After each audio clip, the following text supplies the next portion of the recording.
السلام عليكم ورحمة الله وبركاته. يلا هناخد الدرس الأول للصف الثاني الابتدائي من كتاب سلاح التلميذ. أول حاجة هنا بيقول لوحتي.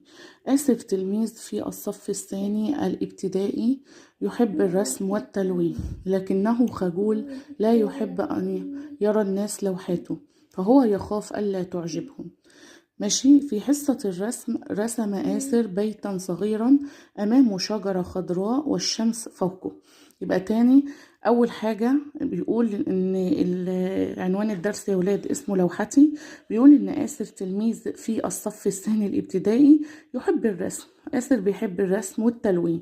ماشي. يبقى تاني أما نيجي نقول آسر بيحب إيه؟ يحب الرسم والتلوين، بس في عنده مشكلة هي إيه؟ إن هو خجول، لكنه خجول لا يحب أن يرى الناس لوحاته. ليه ما بيحبش إن الناس تشوف لوحاته يا ولاد؟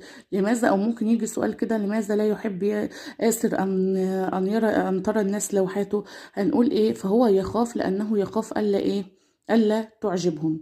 ماشي. في حصة الرسم رسم آسر بيتا صغيرا أمامه شجرة خضراء والشمس فوق. ممكن يجي سؤال برضك يقول ماذا رسم آسر في حصة الرسم؟ هنقول رسم آسر في حصة الرسم بيتا صغيرا أمامه شجرة خضراء والشمس فوقه. تمام. طيب، هنا بيقول لك سؤال، هنا بيقول إيه؟ ما الصفة التي وصف بها آسر؟ ما الصفة التي وصف بها آسر؟ يعني ايه الصفة اللي آسر اتوصف بيها؟ هنقول هنا ان هو ايه يا ولاد؟ ان هو خجول لا يحب ان يرى الناس لوحاته، لانه خايف ان هي ايه؟ لانه يخاف الا ايه؟ تعجبهم. طيب، عندما شاهد معلمته تقترب منه، يعني لما لقى ان المعلمة بتاعته بتقترب منه، ماشي، قام جاي رايح مخبي اللوحات بتاعته. عشان ايه ده؟ عشان خايف ان هو اللوحة ما تعجبش الايه؟ المعلمة، لان احنا قلنا فوق ان هو ايه؟ خجول لا يحب ان هو ما بيحبش يبين لوحاته. عشان ايه؟ بيخاف ان هي ايه؟ ما تعجبهمش. او ماشي. بيقول هنا وعندما شاهد معلمه تقترب منه خبأ لوحته. ماشي. خبأ لوحته، فابتسمت المعلمة وقالت له: هل يمكنني ان ارى لوحتك يا آسر؟ هي ممكن ان انا اشوف اللوحة بتاعتك يا آسر؟ قام جاي رايح ياسر قال لها ايه؟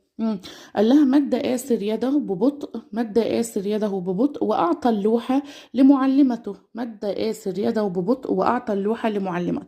يبقى اما المعلمة قالت لآسر: يا آسر، أنا عايزة أشوف اللوحة بتاعك، ممكن توريني اللوحة بتاعتك؟ قام جاي رايح إيه؟ آسر خاف إن هو خاف إن اللوحة ما تعجبش المعلمة، فقعد بقى يمدها كده وهو خايف يا ولاد، بيمدها ببطء كده واحدة واحدة عشان خايف. قامت جاية راح